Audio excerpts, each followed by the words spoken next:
Hello everyone, I hope you all are happy and healthy. आज हम करेंगे science and social values in pedagogy. This would be our last topic in the last video. मैंने आपको बोला था कि वो जो लास्ट वीडियो है वो लास्ट होने वाला है।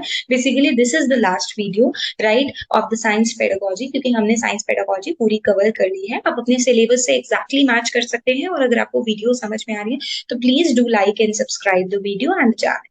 Thank you so much. So let's start the video. Science and social values, what does it mean? क्या कहना चाहती है science and social values pedagogy?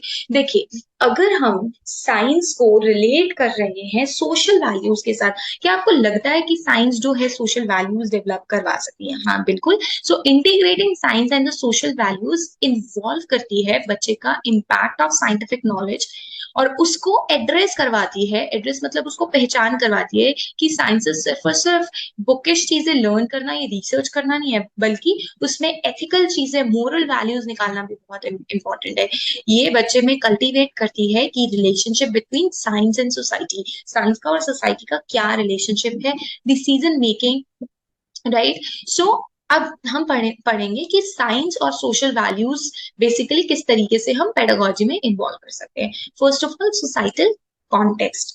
Now when we are teaching science, जब हम साइंस पढ़ा रहे हैं तो हमें साइंटिफिक कॉन्सेप्ट को रियल वर्ल्ड लाइफ के साथ और चैलेंजेस के साथ कनेक्ट करना चाहिए। हमें डिस्कस करना चाहिए कि सोशल, इकोनॉमिक और एनवायरमेंटल इम्प्लीकेशंस क्या हो सकते हैं, क्या हजार्ड्स हो सकते हैं। हमें हेल्प करनी चाहिए बच्चों की कि वो साइंटिफिक नॉलेज को क्या करे, अंडरस्टैंड करे और उसमें खुद भी कंट्रीब्यूशन करे, ताकि वो सोसाइटल प्रॉब्लम्स को और भी बेटर वे में समझ सके। एथिकल कंसिडरेशन, हमेशा हमें इंकरेज करना चाहिए बच्चे को कि वो एथिकल डिलेमास, डिलेमास यानी जो कंफ्यूजन है उसकी, उसको दूर करे और एक्सप्लोर करे। Moral implication, moral implication means we should know what is right, what is wrong, right. ठीक है, कोई भी एक्सपेरिमेंट करने में ये ना सोचे कि इससे अगर हार्म्स होंगे तो कोई नहीं, मुझे ये करना चाहिए, नहीं, राइट। तो हमें उसकी मॉरल इम्प्लीकेशंस के बारे में भी सोचना चाहिए। Discuss the responsibility of scientist, scientist की क्या रिस्पॉन्सिबिलिटी है for the country, for the nation, right. इन सबको भी उसको जब हम पढ़ा रहे हैं साइंस, तो इन सब चीजों को भी हमें ध्यान में रखना चाहिए। क्रिटिकल एनालिसिस, हमें बच्चों को टीच करना चाहिए कि वो एनालाइज करे हर एक इंफॉर्मेशन को क्रिटिकली, राइट। कंसिडर करे सोशल, कल्चरल और इकोनॉमिक फैक्टर्स को। इंकरेज करें हम उनको कि वो question biases, evaluate evidence and consider the validity and reliability of scientific claims. देखिए, इसको सिंपल लफ्ज में मैं अगर बोलूं, सिंपल वर्ड्स में मैं बोलूं, तो ये होगा कि हमें बच्चों को एनकरेज करना चाहिए कि वो क्वेश्चन जनरेट करे, एविडेंस जो आए हैं उनके पास, प्रूफ्स जो आए हैं उसको इवैल्यूएट करे, क्योंकि वो गलत भी हो सकते हैं। कंसिडर द वैलिडिटी, कि कोई भी एक्सपेरिमेंट वो कितना वैलिड है, कितना सही है, कितना गलत है, कितना रिलायबल है, कितना हम उस पर भरोसा कर सकते हैं। इन सब चीजों को ध्यान में रखें, right. So this is what this line is saying. Public engagement, what is public engagement? Public engagement means कि हम स्टूडेंट्स को प्रमोट करें कि वो एक्टिवली एंगेज हो कोई भी ऐसा इशू जो सोसाइटी का है।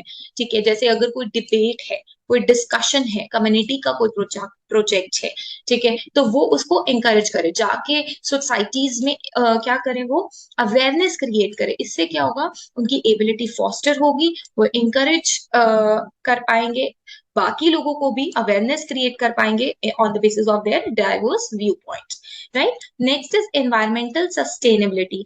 हमें कोई भी एक्सपेरिमेंट करते हुए ये चीज देखना चाहिए कि इन्वायरमेंट को कोई भी हार्म ना हो। हमें स्टूडेंट्स को हेल्प करना चाहिए कि उनकी इंटरकनेक्शन जो हो, scientific knowledge, human activities, environment की बढ़े।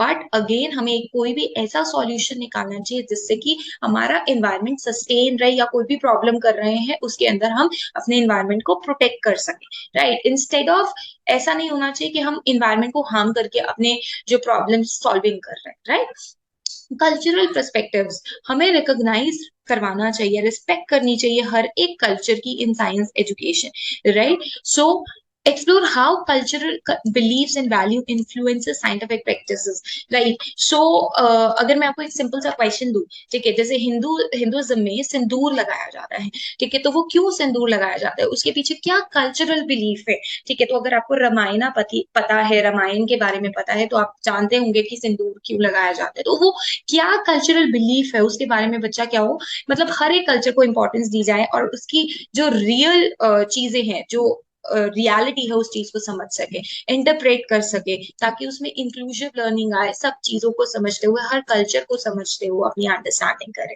Science and Justice says that discuss the impact of science on social justice issues।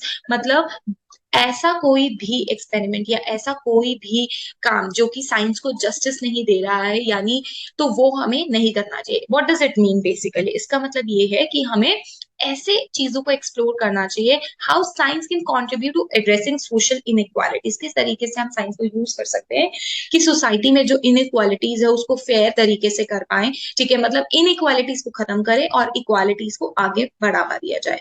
Responsible use of technologies, technologies पता होनी चाहिए कितनी लिमिटेड यूज में करें, प्लास्टिक्स को कम यूज करें, डाटा प्राइवेसी और साइबर सेफ सिक्योरिटी को ध्यान में रखते हुए अपना जो भी प्रॉब्लम सॉल्विंग या रिसर्च है उसको बनाए। कोई भी चीजों को हमें इंटरनेट पे नहीं डालना है, राइट। फेयर यूज करना है, किसी भी चीज को यूज करते हुए हमें टेक्नोलॉजी के बारे में डीप नॉलेज होनी चाहिए। स्टूडेंट्स को डेवलप कराना है कि एक वो डिजिटल सिटीजन और रिस्पॉन्सिबल बिहेवियर जो है उसके अंदर डेवलप हो, और वो साइंटिफिक टूल्स और टेक्नोलॉजीज को यूज कर पाए, right. So this is all about the science and social values in pedagogy. तो आपको समझ में आया होगा कि बेसिकली साइंसेस को हम सोशल वैल्यूज के साथ किस तरीके से रिलेट कर सकते हैं। हम चाहते हैं कि हम साइंसेस यूज करें, बट उसे रिस्पॉन्सिबल वे में करें, एनवायरमेंट को हार्म ना करते हुए करें, राइट। और एक रिस्पॉन्सिबल सिटीजन बने, right. So for online preparation and notes, you can mail on this ID. Thank you so much for watching.